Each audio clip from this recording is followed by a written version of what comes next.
So welcome to this broadcast of the G&T show.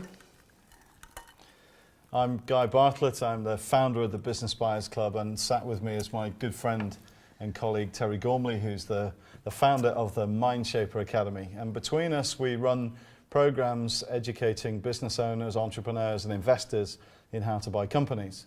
But the purpose of today's broadcast is to have a bit of a light-hearted look at some of the questions that we often get sent our way on the subject of how to buy companies. The reason Terry is closely involved in what we do is because a huge component of buying businesses successfully is all about what's going on between your ears. So as the show develops and as we go through the questions, you'll see how the interaction between the sort of technicalities and the facts of the process interblend with all the kind of soft human components that are really key to a successful deal. And that's both from the perspective of you as the buyer and also from the vendor of the business as well.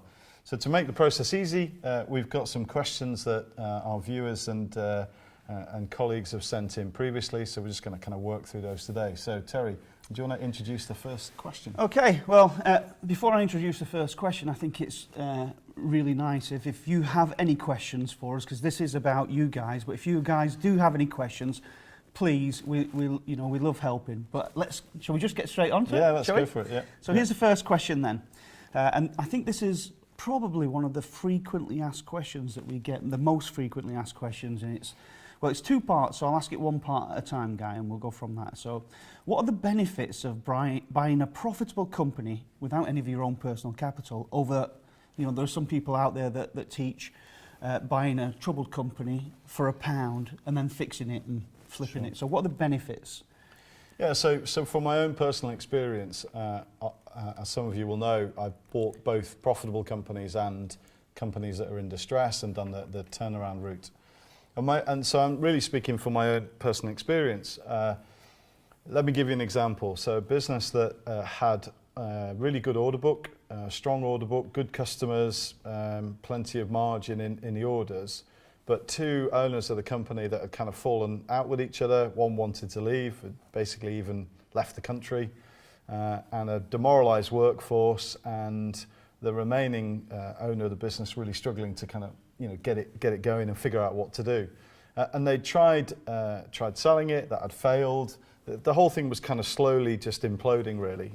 So we were contacted, were we interested, went along, had a look at it, and cut a long story short, in a month we'd done the initial due diligence and paid the pound for the business.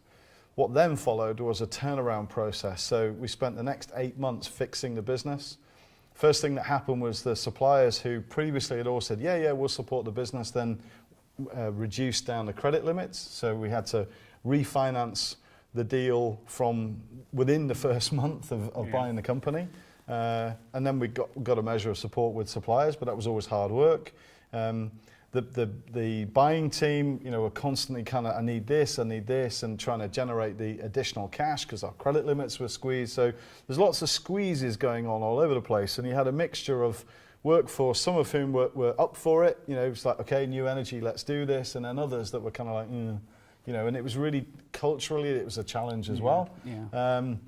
The work went well, but eventually we just reached a point where it sort of ground to a halt. We couldn't get momentum, and I wasn't prepared to go and get a ton of money, my own money or other people's money, and put it into something that I couldn't demonstrate had a long-term future. That's high risk, right? It's high risk. Yeah. And if you could just share with the viewers, really the amount of time and effort that it takes in there. So you said 8 months. So what was it, 8 months where you're popping in now and again, or was it complete early mornings, late nights? I bought a job. Did you have a full head of hair before? I had a full head of hair before I started that. Yeah. No, I definitely bought a job. And one of the things that we emphasise here is very much about buying companies as assets, not extra work. If you're like me and you owned a business or you own a business at the moment, you're working hard. There's no question of that. There isn't a business owner on the planet that doesn't have to work quite hard, with a few exceptions. So the issue really was, I thought I'd bought an asset, I thought I'd bought something that would generate revenue for me, and instead of which it's phone calls and we need you at the office and can you come back, and what was planned to be a kind of day a week type thing, pop in and see how everything's going, just became a massive kind of nursemaiding exercise and constantly finding sticking plasters to put over things that were short-term solutions. So that was my experience, and I've seen that elsewhere. I've done turnaround for client businesses when we were doing consulting work, and invariably businesses that are in distress have a whole legacy of problems. Yeah. There's a reason why they're in distress. There's a reason why they're in distress. Yeah. It could be from one extreme. In worst case, an owner's died unexpectedly, and the thing gets thrown into confusion. What was a good business is like rudderless. There's no one to lead it. At the other end of the extreme, it's just not a very good business. They're in a tough market. They're not very well organised. They've not got a sales process. All the classic things that small businesses can struggle with. And you just kind of reach a point where it's just not very good. Yeah. So those are the challenges around those kind of £1 purchases. Sure, your risk is limited. You've only put £1 in, but I heard the tale about someone who said, was it the football guy, David Gold? He bought Birmingham. He bought Birmingham. I listened to him speak a few years ago in London, and he said he bought Birmingham for £1, and then he after he'd been in a couple of months, he wanted his £1 back. He wanted his £1 back, yeah. So people say, well, there's no risk to it. Well, there is, because there's time risk, and time is the one thing we can't get back. That's absolutely true. We can make money, we can do more deals, but you can't get time back. And so that's a big risk for me. And secondly, reputational. Because you are putting your reputation into this, and if you fail to turn it around or you can't fix it, it's not that easy just to walk away and go, only paid £1, it's okay. There will be consequences that follow. So I think there's a third part to that as well, something that we call opportunity cost. So the time, like you said there, the 8 months that it's taken really to even begin to turn the ship around, if we talk about it in that way, the 8 months you've got means that you're not making revenue buying businesses that are already profitable in other areas. So there's that third element. Would you agree? I would. I would hesitate and just say there is a caveat to the process, and that is, if you have an existing business and you've got clear expertise and you've got a good profitable company and you know what you're doing, you're in control of what you're doing, and you see a competitor struggling for a reason that you genuinely can say, do you know what, I can fix that, that's when I would do it. And then put in all the... I always say that success leaves clues, behaviourally and in a business. So a successful business will have successful systems, people in it, and processes.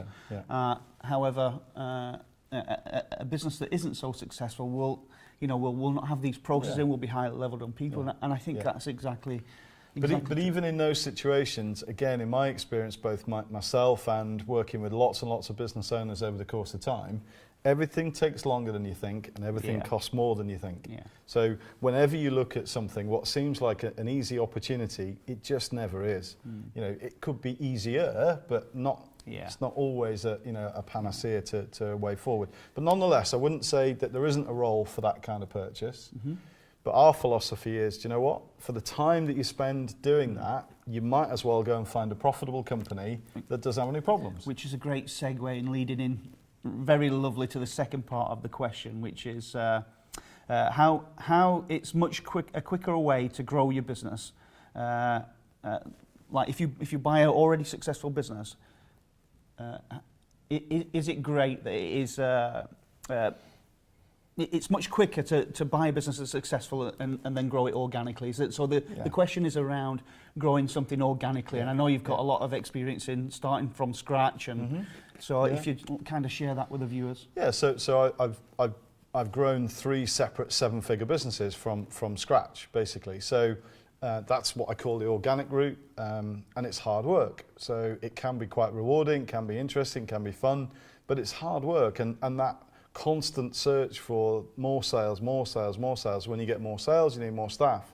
Staff bring their own challenges and problems. You've got culture management. Then you need more supply chain, you need more investment cash, and so on and so forth. You need bigger premises, you need more vehicles, you need more IT. Everything grows like topsy as you're growing, particularly if you're doing it quickly, growing a business. Now, often a new business will have a curve like that. It'll kind of, climb quickly, but inevitably there's going to be a top out point. There'll be a point, whether that's 500,000, 1 million, 3 million, Yeah. whatever that figure is. Every business has that life cycle where it Yeah, starts totally, off, yeah. it does this, and then it gets to that point. And so really the key for me is if you've got a good business, but you know now it's really hard to push on to the next level, why don't you just go and buy one? Why would you start something else or continue that constant treadmill of I need to find good people to help grow it and all the risks that go with it? If you can find a business that's allied to what you do or is suitable for your strategy and what you want to do, just go and buy it. Yeah. In my experience, growing a business from scratch, founding, from an idea or a concept, and then growing, you've got all the challenges that go along with this. And there are absolutely gaping chasms, both in the limits of the business owner of smaller sized businesses. There's a reason why most businesses don't reach £500,000 in turnover, a huge percentage. Yeah. And you know, in my experience, your business does go like that, and then it's got to level off, and very often it goes down while you put in your systems, your processes, you find the right people, you lose the right people.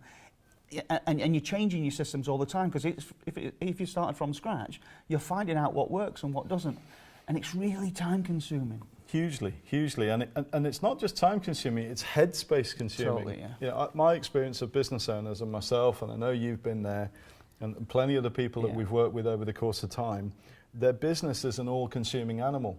Even when they're not in the office, they're thinking about it. Yeah, totally. You know, they're taking phone calls, they're watching their phone, they're checking messages. And if you want, they never switch off. Yeah, and if you want a measure, and again, I've studied this over the years now, and I know you're subscribing to this. Well, now you're subscribing to this.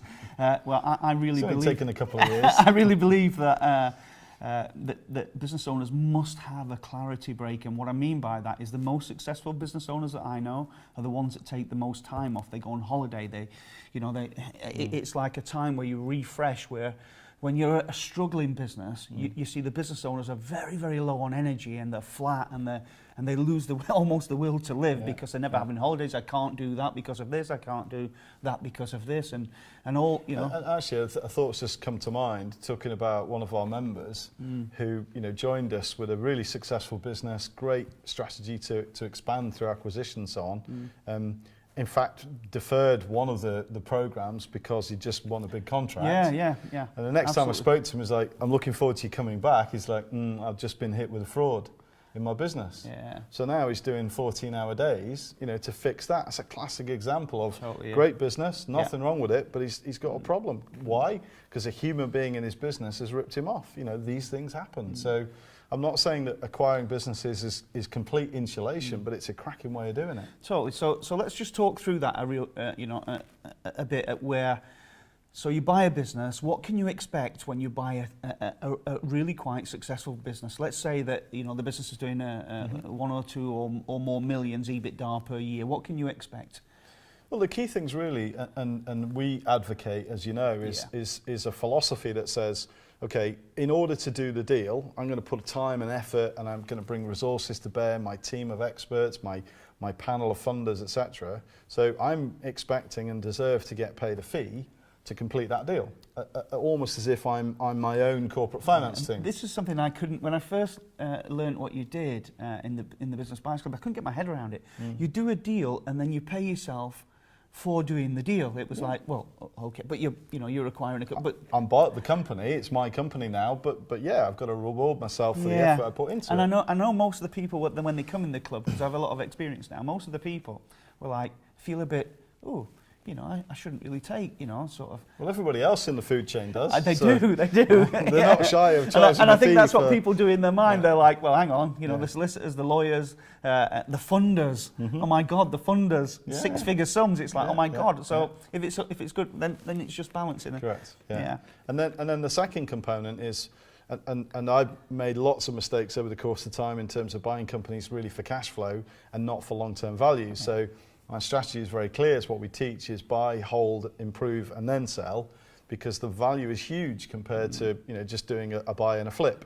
So, but in the meantime, that business should then pay your revenue. So again, in our financial modelling, we make sure that when we say a deal stacks, it stacks because it can pay your revenue of a decent level. Our default is 6 figures, so we want to make sure that we're getting a decent revenue for managing the asset. And I stress it's managing the asset, not a new job. The third component is then if you in very simple terms, if you buy a business at a multiple of 3 and sell at a multiple of 6, that's the goal. And that's a simple way to explain it. And when we talk about multiple, we mean multiple of profit typically as a measure of a valuation. So it's those 3 components: getting paid to do the deal, paid while you hold the asset, and then a big payout when you come to sell it. And that's really the cycle that we're talking about. The couple of things that we talked about earlier that I think we need to put into the mix here, because we talked about opportunity cost, and that goes along with the time that you spent in the 8 months. So with the opportunity cost, so let's take, for example, your last acquisition a few months ago. How much time post-acquisition have you actually spent in that business? So realistically, since November. Yeah, since November, and we are today in. Yeah, we're in March. So 2018. So I estimate about 6 hours in the office of the company that's been acquired. I've obviously spent time at my desk, in my office, strategizing, and on the phone, and some of the team members are in there. So we're not saying, we're absolutely not saying you're only going to go into a business for 6, but we're just giving an example. So 8 months. Every day, many hours every day, all the challenges as a result. So now your team members go in. Because day to day, the business operates with the team that we inherited. That's the point. Shall we do the ship metaphor? Go for it. So what I say to guys, it's almost like if you acquire if you acquire a business that's not really doing very well, it's like a small ship, and if you're trying to stop a small like a yacht or whatever, a rowing boat even, if you're trying to stop it, it doesn't take much time, and so that really means that you've not got time to turn around or turn around the business. But if you've got a big ocean liner or even an oil tanker, which is going, it's got all the customers, it's got everything flowing into it, you've got all the strategies in there, all the processes, procedures working, good people working, doing great jobs. It actually takes some time to slow down. And I think it's kind of a great metaphor that we've adopted in the club, isn't it? It is, and just taking a step back as well, if you think about the mix of businesses out there, Terry, you alluded to it before, that 84% of most UK businesses, I think, is the stat, never turn over more than £500,000.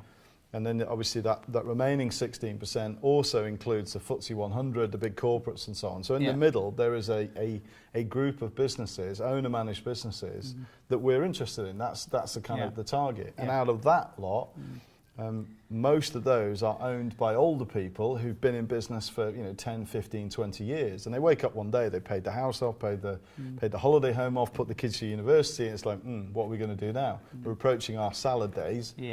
How do I get out of this thing that I'm now yoked to, and I want some value for it? And they're the kind of motivated vendors that we're interested in, because that way we're the door marked exit for them. We're giving them a win-win deal that's good for us and good for them. And look, it's difficult to sell a business out there, isn't it? And if you've got people, who are available. But look, this is amazing. We can speak for hours on this, and you can see when I get Mr. Bartlett going on this. But I think, for our very first episode, I think we need to bring this to a close, and I guess you can all look forward to into the next one. And I think the summary for me, Terry, is by all means go and find a distressed business and turn it around. If you're confident that you've got the skills, the knowledge, the expertise, and crucially, I think the team, because you need a team, you need the right, lawyers, tax advisors, accountants, funders, and management team that's going to help you turn that business around.